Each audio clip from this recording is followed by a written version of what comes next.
And so what I'm going to do is let Prophocey talk about his projects, and then I'm going to let the Trailers talk about their ministry and what they got going on. So go ahead, Prophocey.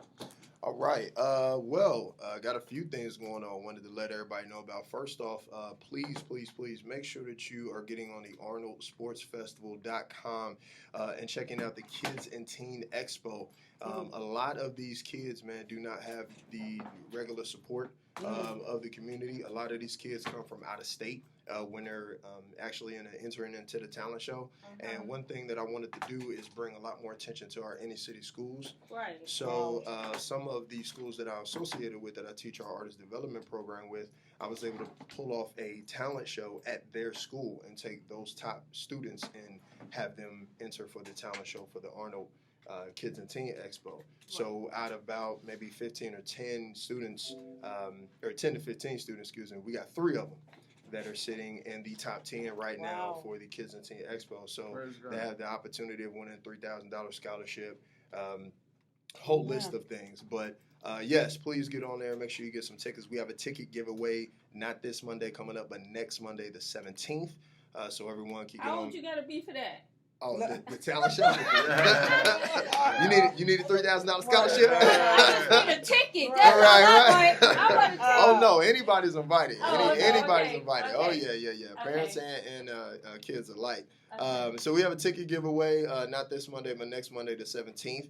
You can get on Prophocey.com or realmusicart.com and check out that information. Of course, all our social media will be releasing that information. Also, the artist development program in a whole, we actually got word and information this past Wednesday that we got nominated for a Social Justice Award. So what we are actually nominated for is the Education Advocacy Award for having the artist development program be implemented into the inner city program in the Columbus Public City Schools. So right now we're at like 8 schools, and we're looking to take over the entire district. What? You taking over? You taking over?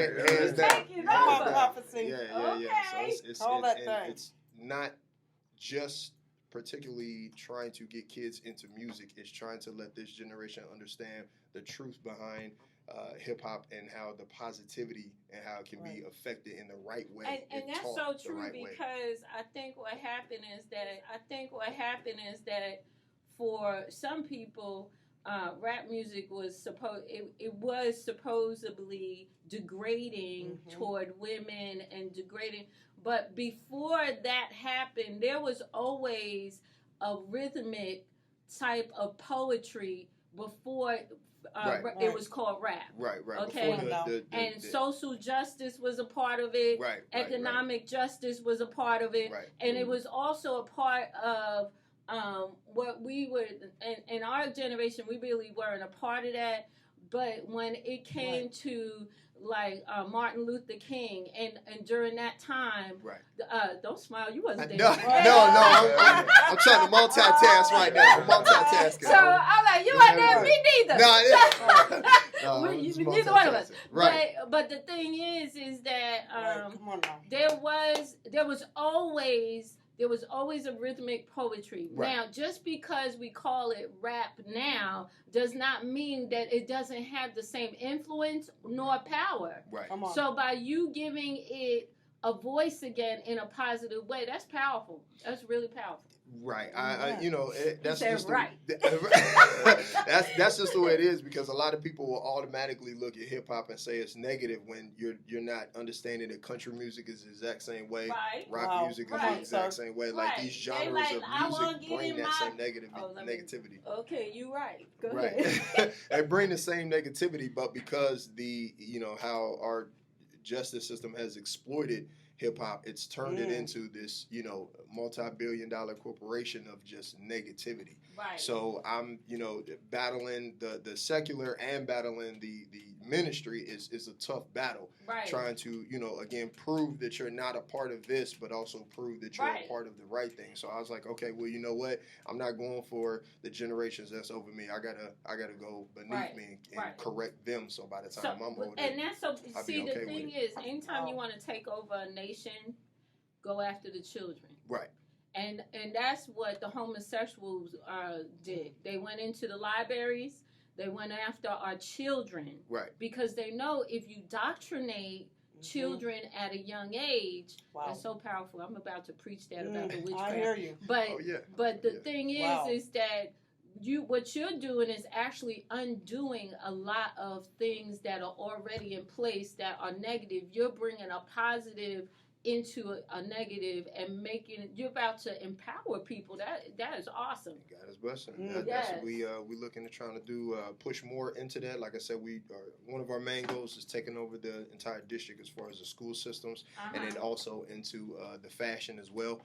We do have a new line of a product that's going to be coming out for the spring, so we want people to understand that you can wear a God as well as talk about him. Yeah, you know what I'm saying, and then again take that back, because like you were saying that homosexuality is so strong within the fashion industry. Right. They don't even look towards a hip hop artist, let alone a straight male, to represent a lot of their product. That's a good point. I didn't even think about it, because I'm so used to them being there. I'm like, hey, can you dress me? That's what they want. They want you to be comfortable with it, and we're not supposed to be comfortable with something of that nature. So we're pushing for that as well, man. So got a lot going on, but God is good. But once you destroy young men, a city will die.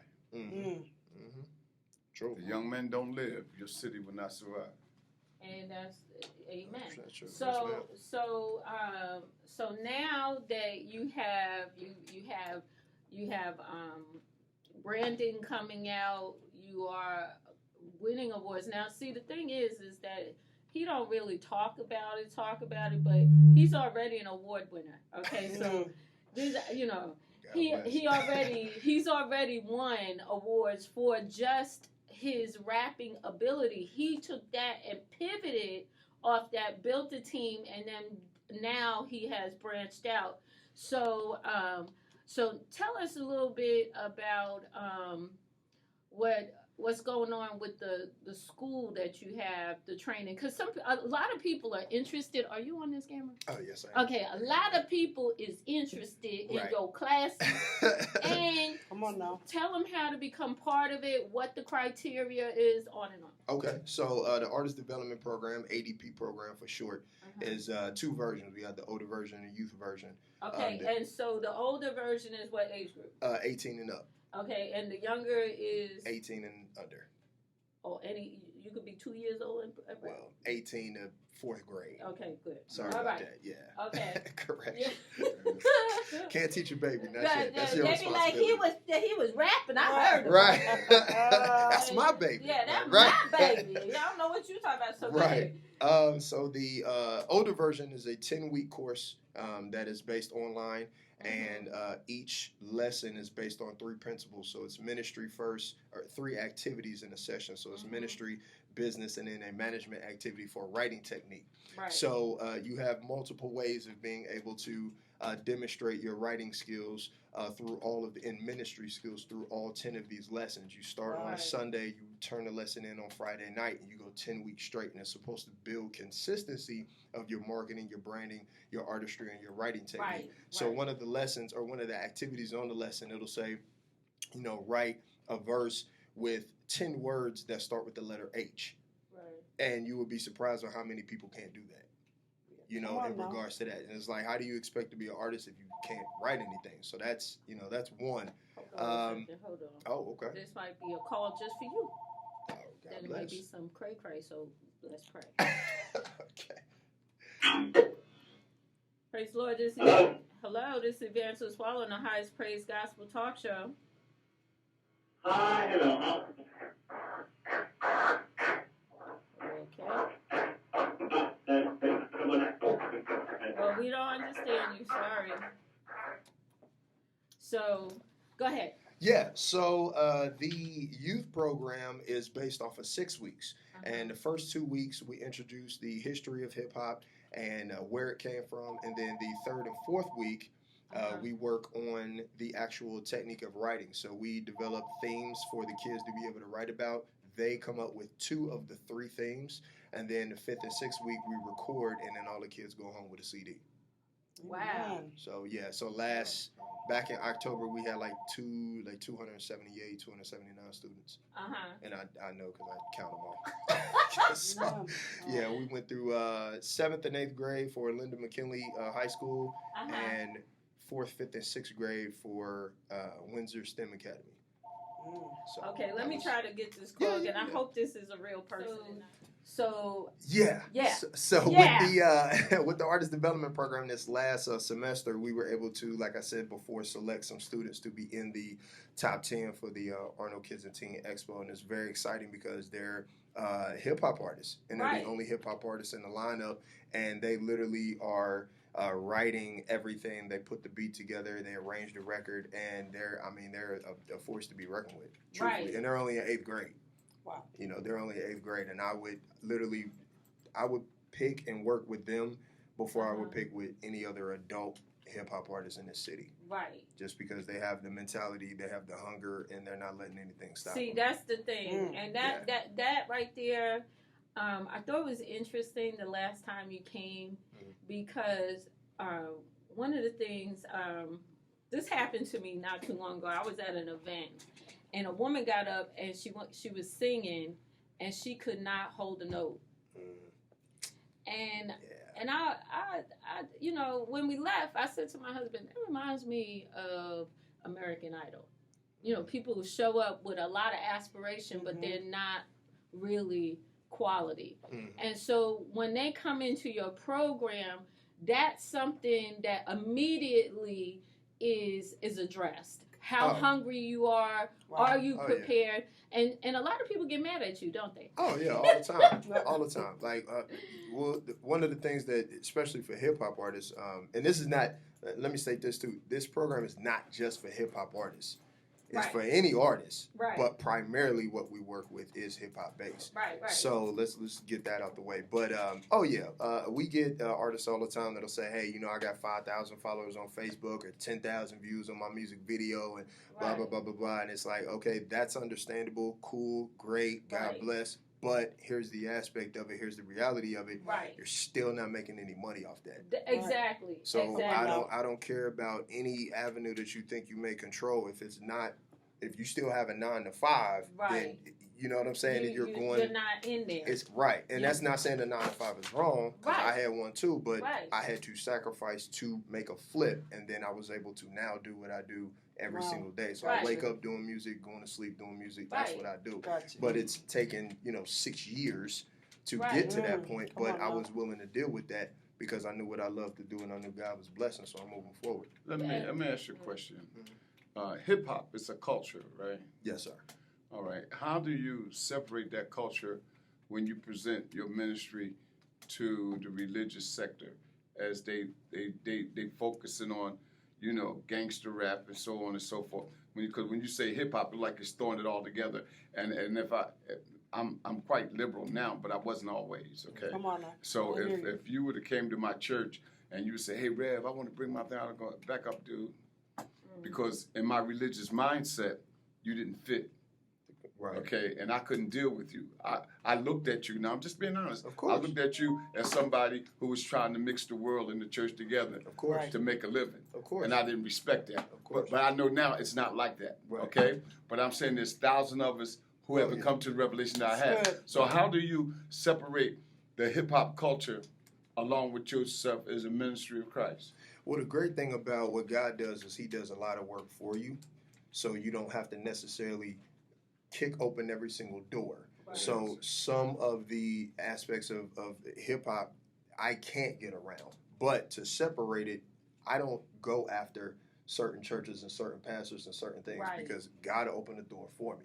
Exactly. And then when God opens the door for me, I go in there head first and I put everything into it, and then it opens other doors.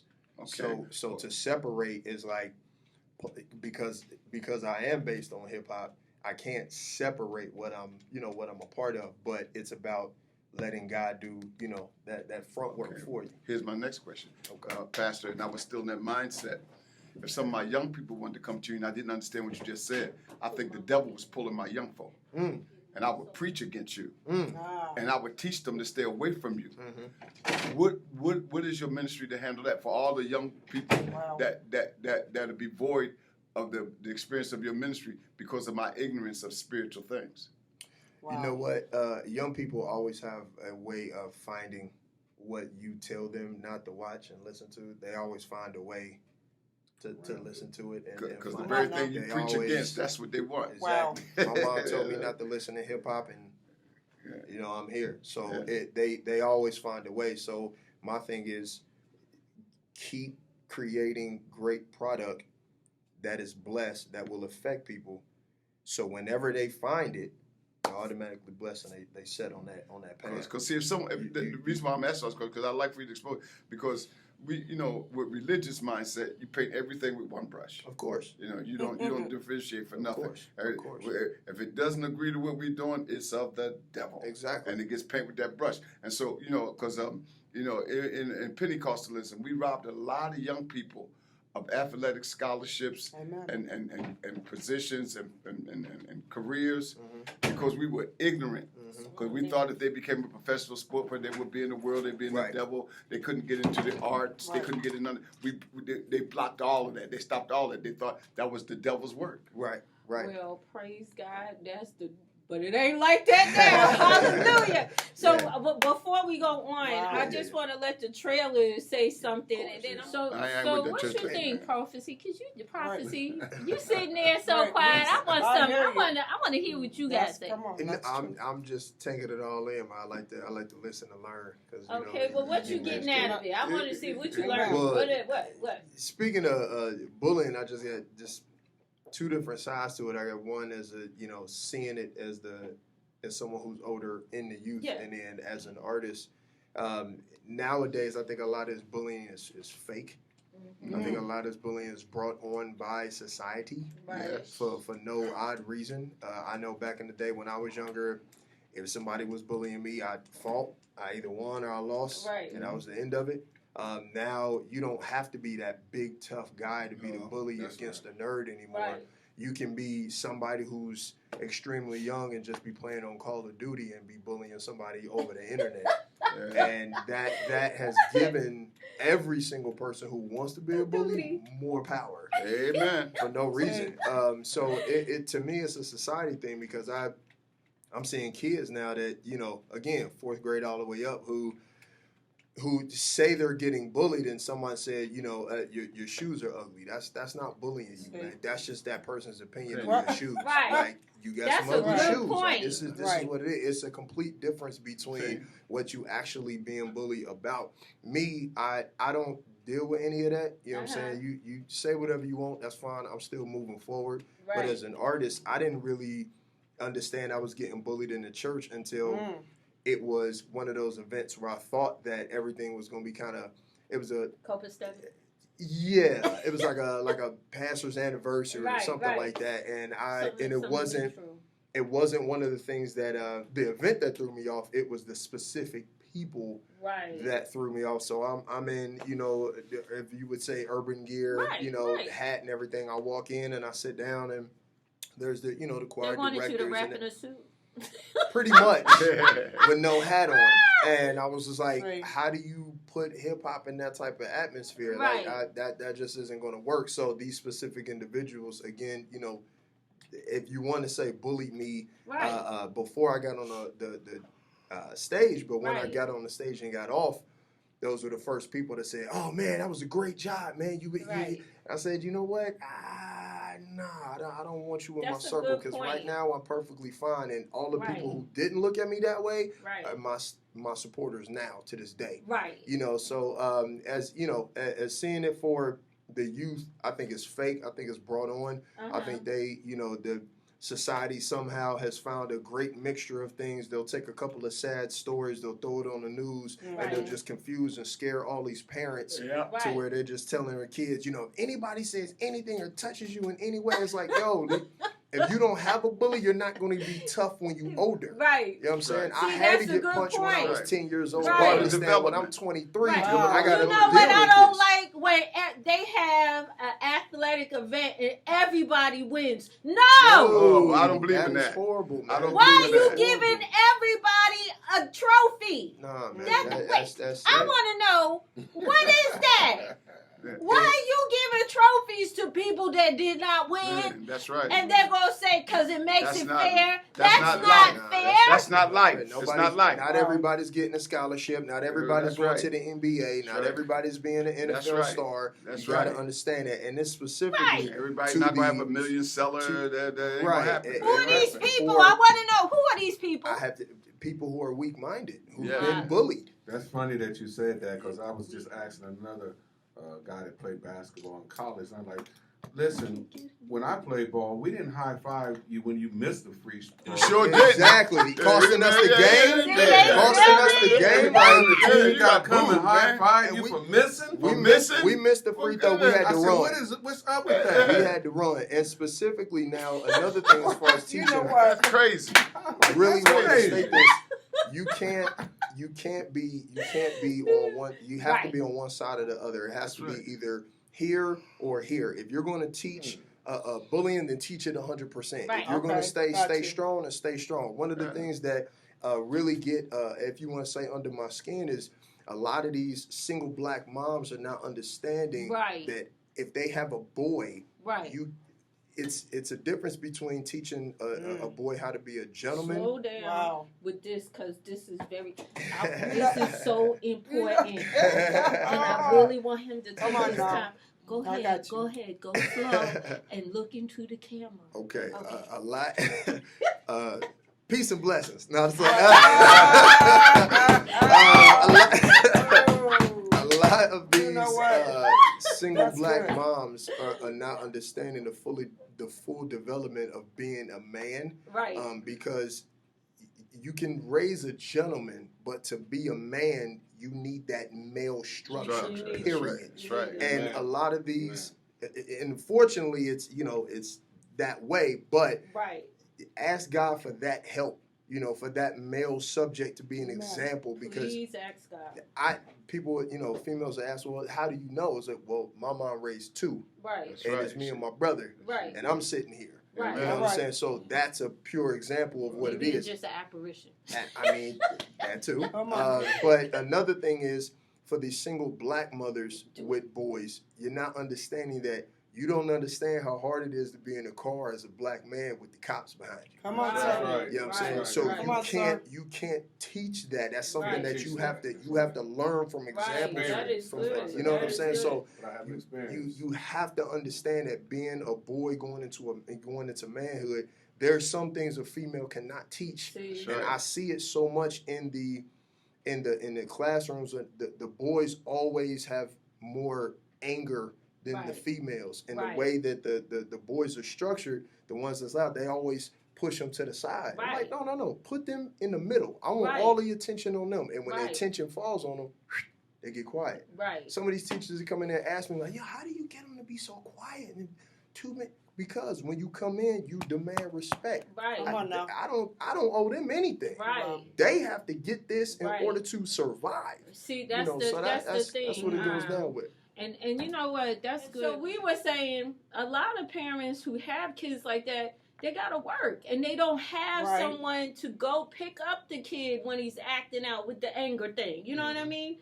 And that is an issue that men have to tell women because they don't believe you. I'm telling you, man. They don't believe telling that that's real, And it's one of especially those my things age. that what I've done is I've put structure versus just yelling or Right. going off the top. Structure gives discipline. Discipline gives structure. Right. So instead of sitting here saying, okay, you're bad, no, this is what you need to do in order to get to this point. If you Right. don't want to get to this point, don't even be here. Look, So these knowledge, Wow. biblically, knowledge without understanding, there's frustration. right. Knowledge with Confusion. no understanding, there's frustration.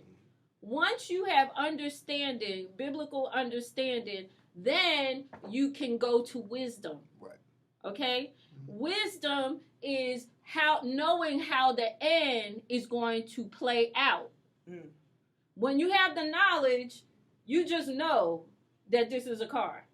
Okay? When you have understanding, you understand the key is how you turn the car on. But when you have wisdom, you understand that there is an engine inside the car, and if you keep hitting the gas pedal, it's going to flood. You get what I'm saying? So the progression in it, what you're giving people is understanding that they don't have. Yeah, man. Yeah. I like what he said about the man in the room because I teach high school kids. I did a class on communication Tuesday, and it's a lot of young high school kids that I'm dealing with. I help with a program called Dare to Succeed, and I'd like to get you to come and talk to them. Yeah. If your schedule allows you to, I would like to bring you into the school and have you talk to these. These are kids that are, they had some trouble, so they go to a high school, and so what we do, we have recruited them to teach them construction trades. Right. Oh, okay. And then we get them jobs after they go through the program. Oh, good. But, they're interested in a lot of stuff that you're doing, and I think it'll be beneficial to them if you came and talk. I'll give you some time to talk with them. That's good. And so, no problem. it's amazing how God sets stuff up. Right. It's amazing to me because you didn't know that I was dealing with this young group of young men. I did not know. And women. The first class had 2 women, young girls in it. Okay. That went into the construction trade. We didn't get any of this next class session, but they can still join because we're not that far into the program yet. But that's the kind of stuff that I do, and I praise God that He aligns you with people. Because when you said that you wanted me to meet and you brought him in because you felt a connection, there was going to be a connection. And I was just grinning. I was just like, she just don't know how God is using her. She really don't even know how God is really using her. She's overjoyed with the stuff that she knows. But if she just knows the unknown, I'll be tickled pink. Yeah, you would be tickled pink. And so I wanted to make sure that I got that out before we got off the air. You hear that, y'all? Yes. Oh, well, Apostle, you was going to say something about your mom. Oh, no, I was saying, yeah, he's right. I mean, my mom had to raise me without a father, and she knew that I needed a male image, so she just made me tough. She taught me to fight, to stand up for myself. That was the best from a feminist standpoint that she can give to a man. Philly, Don't let nobody run over you. Period. And her thing was, whatever you be the best. If you're going to be a bum, be the best that's how bum. we were raised. And then when I came out, I had no brothers. I had 2 sisters, and I had to learn how to fight. And I remember she came home, she said, listen, you don't run from nobody. You pick up a stick and knock their butt cold as a milkshake. And I learned that. I said, but everywhere you can teach faith, I can teach holiness, because we're both products of our teaching. I said, you teach me your faith, I reveal to you how I was taught holiness. And I combined them. Then I came back into the group I was raised in, and they were hard to receive it, but I knew how to bring it to them because I was raised with them. I knew how they thought, right? And I didn't challenge them. I wasn't raised with them. They couldn't stand me. They was, you know what? They tried to eat me up. And that's the same with music. I'm when I'm putting music out, I'm thinking of everyone, but in the aspect of, hey, listen, the 15-year-old can understand this as well as the 60-year-old, but the message is going to affect 2 different genres in 2 different ways. The older one is going to continue the faith and get stronger, but the new one, the younger one, is going to continue faith and be able to deliver that to somebody else that's close to them, because at that younger generation, that's what they in our time, when you got saved in our church years ago, if you went to the movies, you was going to hell. That's what I said. I just want to say real quick, if anybody needs any more information on the Arnold Sports World, please get on ArnoldSportsWorldFestival.com. Kids and Teen Expo. Real Music Records is on there. Also, you can check out Prophocey, PROPHOCEY.com, and RealMusicR.com. That's the website to the label, my personal website. And any social media, I am Prophocey.